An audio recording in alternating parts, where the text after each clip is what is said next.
So it would appear 2020 is not my year for appliances.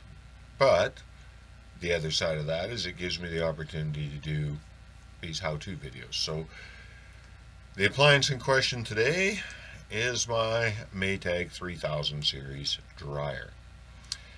Now, the problem it's having turns out not to be that completely uncommon, because at the same time my dryer started making this problem, so did my neighbor's dryer.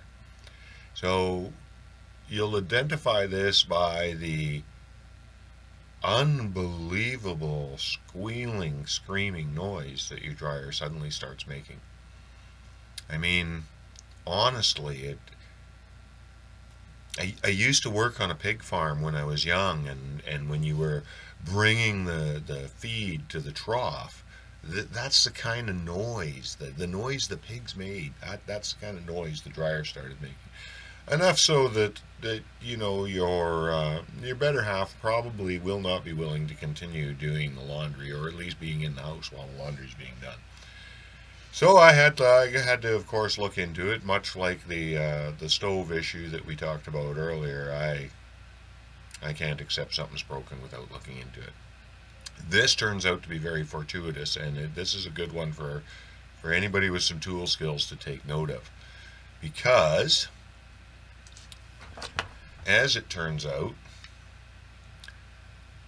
it's a very, very small problem. I think I paid $28 to fix this problem, so I'm getting ahead of myself here.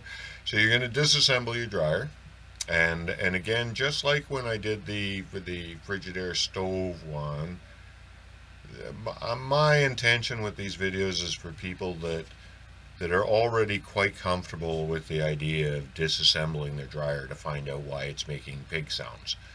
Okay, I'm not going to cover the basics for people that don't have the basic tool skills already. That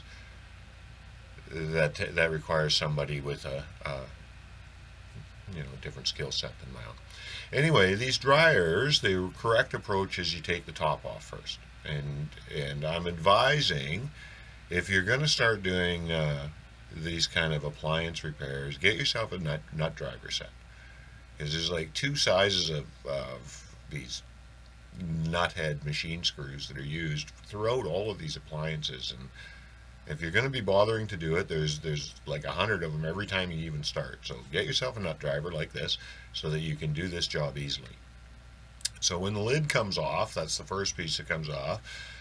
This is what it looks like inside. At this point, you'll realize it's a pretty good idea to go get a vacuum cleaner. You're going to be appalled at the amount of dust that's in here, and even worse when we get down underneath. So you will note, though, that in here is the manual for the appliance. I don't know if anybody's aware of this, but all of your appliances have in them somewhere a manual like this. When you access it and use it, it's a really good idea that you put it back in the place where you found it. I didn't show you this in my stove video, but there was a manual just like this in behind the back plate of the stove. So virtually every appliance has this somewhere, and it's a good idea to find it. It's not helpful to today's problem, but the manuals are essential if you want to start troubleshooting electrical problems. So, a few months back I had a problem with my washing machine that sits underneath this unit. It was before it occurred to me that I should do videos like this. And the problem with it was a wiring problem, where the wire had been installed just a little bit too snug, and not enough room to absorb the vibration of the machine. So that's another story. Anyway, next you remove the back of the machine after you get all the shocking amount of dust out of there. This is what you're going to see. And you see the motor is driven by this long belt that goes all the way around the drum. And that white wheel that's in the light beam there, that idler wheel that holds the tension on that belt, you can see that big spring in there. That is actually, believe it or not, where your problem's coming from. And I know I didn't want to believe it neither. I didn't, but it is. And in this particular model, you'll note that it's got a kind of a special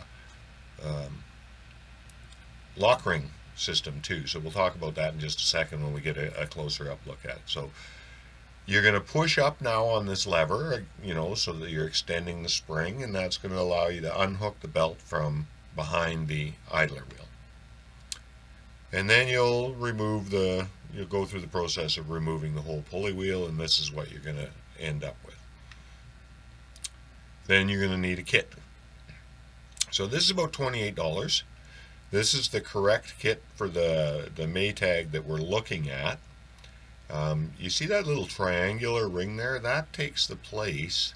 I've never seen this system before. It's some kind of nylon or plastic, and that takes the place where a C-clip ring or a sliding lock pin would normally go. So that's the one thing that's special with this particular unit. And first I bought this part, which is an idler wheel for, obviously another unit. It's a smaller shaft size, and I presume this one uses regular C-clip fasteners or something. So in any event, it was the wrong part.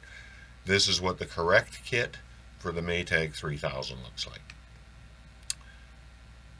So then we assemble it back onto that shaft, and we put that. So that lock ring is not necessarily right away apparent. You can push on any one of the corners of the triangle and into the ring, and then it'll just unhook from the other side. It's quite clever. Although I will say, when I was taking apart the other one, I had done a temporary repair to get by for a few weeks while I was waiting for parts, but I did end up breaking this in the older one. So it does harden with time, and they don't last forever, but it is an interesting system that I hadn't seen before. So then when you get it reassembled, I used a little bit of 3-in-1 oil on the inside of the bushing. I don't really believe in putting things together dry.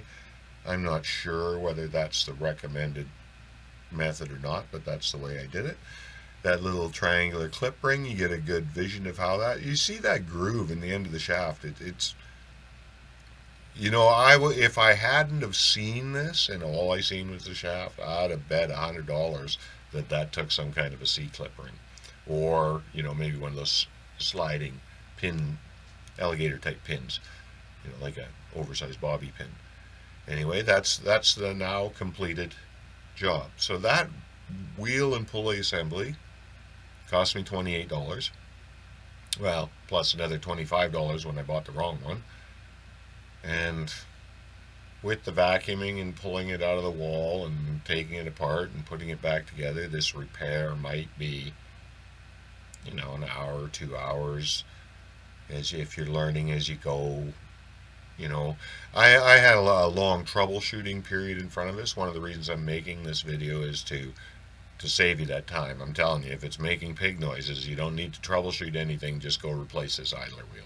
That's what your problem is, and the job is actually quite simple when you know that. And with these appliances, I'm learning that there's tricks to them. The trick to this dryer is you take the top off first. I'm going to be honest with you, that isn't the way I went about it at first, but that is the correct way to go about this. So that's what the finished assembly is. The one problem you may run into as you're putting the belt back on is there's going to be a tendency to want to use the wrong belt. So look at how it's put on here. The pulley comes down off the drum, goes around the motor, and then it's the back side of the belt that goes around the idler pulley. So just push that up with your hand, and then just pull that belt back around it. Put it all back together. I know the wife just did the laundry that was backed up today, and it's working as good as new. So you're looking at a couple hours time and maybe $30 of your money. If you've got a little bit of tool skills, I think replacing that dryer is probably $1,100 or so. So worthwhile thing. Hopefully this was helpful to you.